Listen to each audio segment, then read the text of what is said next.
Ah, le Barça et son fameux maillot Blaugrana.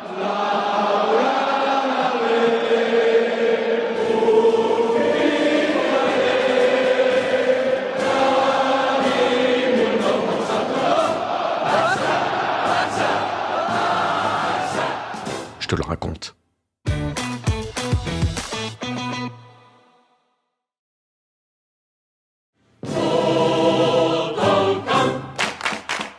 Comme le chante le Camp Nou depuis 1974,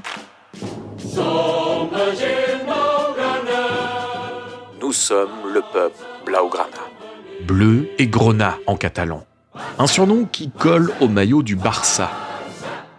Et pour cause, ces couleurs, les Catalans les portent depuis toujours. La première fois, c'est lors d'un match contre Hispania en 1900, quelques mois à peine après la fondation du Football Club Barcelona, le 29 novembre 1899. À l'origine, un certain Hans Gamper, un Suisse. La semaine, il est expert comptable de profession. Le week-end, il joue au foot avec le FC Bâle. Bâle, maillot bleu et grenat. Comme par hasard. À la fin du 19e siècle,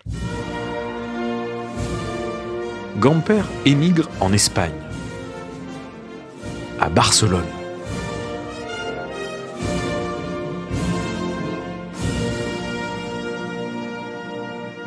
Il cherche un club pour continuer à taper dans un ballon rond.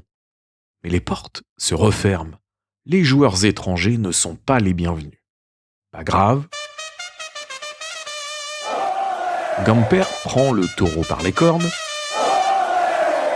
Puisqu'aucun club ne veut de lui, il va en construire un de toutes pièces.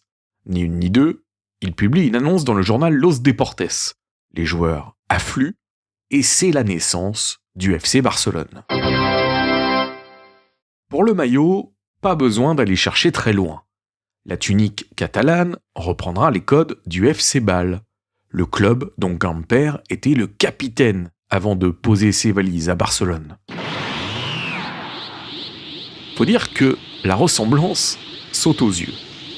En 1924, le journaliste Narciso Masferrer, un ami de Gamper, confirme la filiation. Oui, le Barça a hérité des couleurs du FC Bâle. Mais d'autres théories existent. Arthur Vitti, le fils du premier président, en avance une.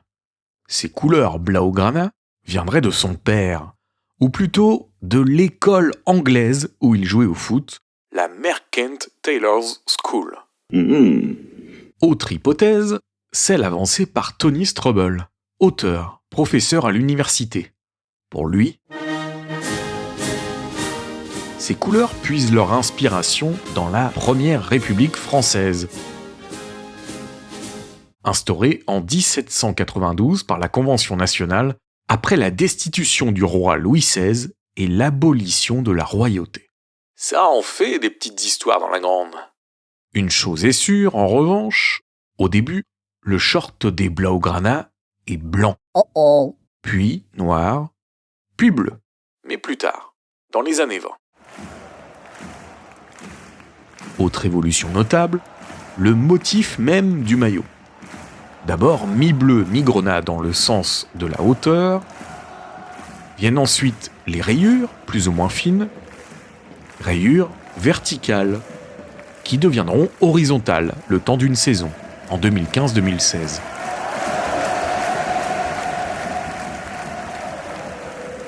Encore plus audacieux, le maillot de 2019. Un maillot à damier, façon Croatie.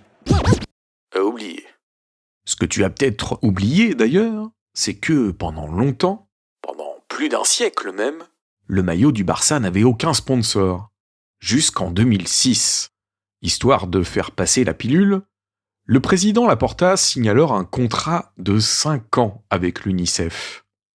Mais à partir de 2011, fini le caritatif. Place au business, aux marques commerciales. Tiens, une dernière anecdote sur le maillot barcelonais. Et celle-là, tous les socios du Camp Nou s'en souviennent forcément. Sosco para Vaquero y picará Koeman. Attention. Koeman toca Sosco para Vaquero, pica Koeman. Goal! Figure-toi que pour sa première victoire en Coupe d'Europe des clubs champions, l'ancêtre de la Ligue des Champions, le Barça ne jouait pas dans ses couleurs habituelles. Et non! En ce 20 mai 1992, à Wembley, les Blaugrana sont en orange. Hasard ou coïncidence? En tout cas, c'est un clin d'œil à leur entraîneur, Johan Cruyff, le Hollandais volant, l'icône venue des Pays-Bas, la sélection orange. Et ça sourit enfin au Barça. Victoire 1-0 contre la Sampdoria Gênes, enfin parce que leurs 2 précédentes finales, les Catalans les avaient perdues. Et ils évoluaient en Blaugrana. Comme quoi, des fois, la tenue traditionnelle, faut savoir la laisser au placard.